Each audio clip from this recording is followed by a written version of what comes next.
Imate neku osobu u vašem okruženju koja se pravi da je bolja, pametnija, sposobnija od vas i vi joj to dozvoljavate. I na takav način ta osoba uzima vašu ličnu moć. Vi to radite da se ta osoba ne bi osjećala loše i onda vi sebe umanjujete i zato se vi u stvari osjećate loše, dok vas na drugom mestu čeka neko ko će zaista, ko prepoznaje vaše kvalitete, ko će vas vrednovati kao ravne sebi, ko vas neće gledati kroz garderobu, novac, titule, diplome, uloge.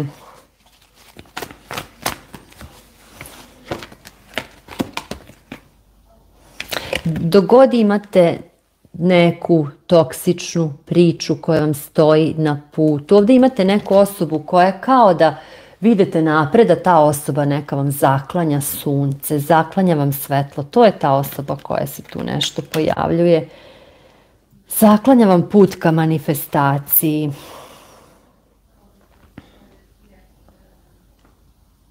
Ovdje osjećam da nešto odlažete, ovdje ima postoji neki ljubavni trougao, četvorougao, neko odlaganje, kao da čekate da se stvari poslože, neki savršeni trenutak.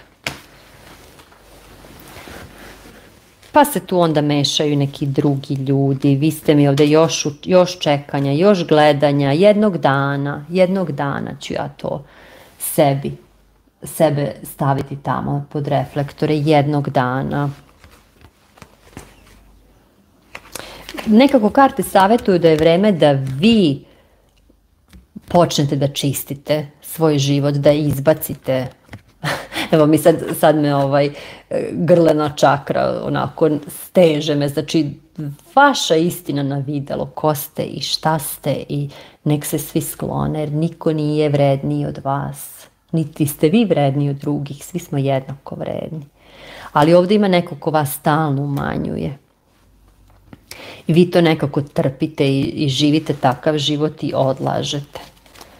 Hajde da vidimo samo savjet karti. Niste vi, to sad dolazi, niste vi Bog da vi nosite sve tuđe terete, tegobe, da spašavate ceo svet. Svako mora sebe da spasi. Donesite odluku da ćete izaći iz ove situacije. Imate nekako kao da čekate da se stvari s polja poslože, a ovdje se zaista traži vaša odluka. Ovdje je nešto, morate odlučiti i napraviti tu promjenu. Bez odlaganja, ovdje ima dosta nekog odlaganja. Dosta vas ovdje dajete, dolazi mi ne bacaj bisere pred svinje, dajete, ne volim taj izraz i družan mi je, ali kao da dajete svoje najdragocenije ljudima koji ne vide vrednost u tome. Imate ljubomorne osobe koje vam podmeću, prave spletke.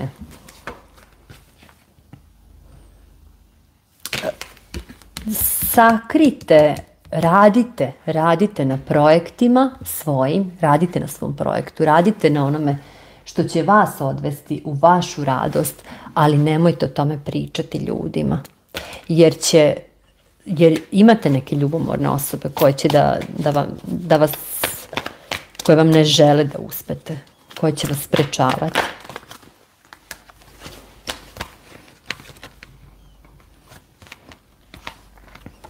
Ovdje je potrebno više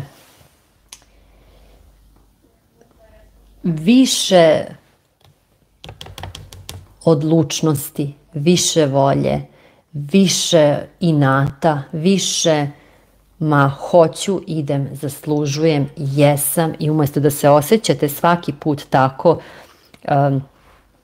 poniženo, povređeno, razočarano, iz inata idem ka svojoj zvezdi, iz inata idem sve što nisam ja, svi napolje, i idem ka svojoj zvezdi. Idem ka svojoj stabilnosti, idem ka životu kakav ja želim da živim, sa kim ja želim da živim. Imate osobu već u vašem energetskom polju koja bi želela biti sa vama. Može biti i ako je poslovno, da imate već poslovnu mogućnost koju vi želite.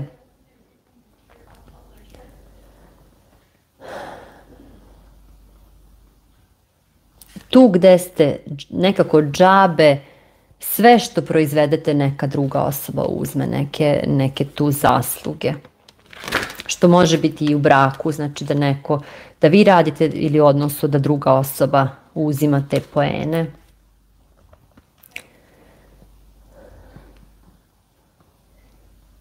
I vi negde kao da ste čak i svesni, kao ono, to ti nije okej, to ti toksično je ovako, onako, ali vi tu gubite vreme i energiju raspravljajući se sa tom osobom, a znate da to vas nigde ne vodi. Eto, to vam je bilo to za danas, dragi moji. Nadam se da je rezonovalo, da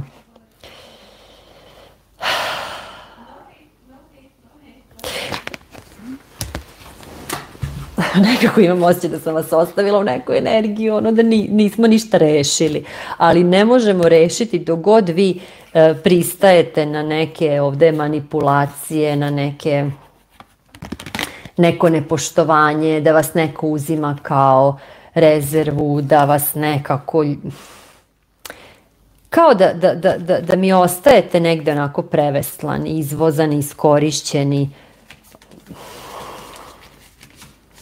i da je tu važno da vi donesete odluku na neku konkretnu akciju.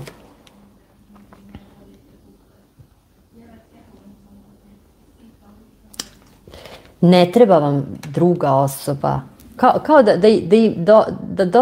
da čekate neku osobu koja će doći spasiti vas, a vi već imate to nešto u svojim rukama, tu vrednost sa kojom treba da se bavite, i vi već možete sami sebe spasiti. Vi već jeste na vrhu svog života. Samo to treba da shvatite, da ste vi ta osoba koju negde čekate i tražite. Da vi prvo morate sebi da budete car ili carica da bi nekome drugome to bili.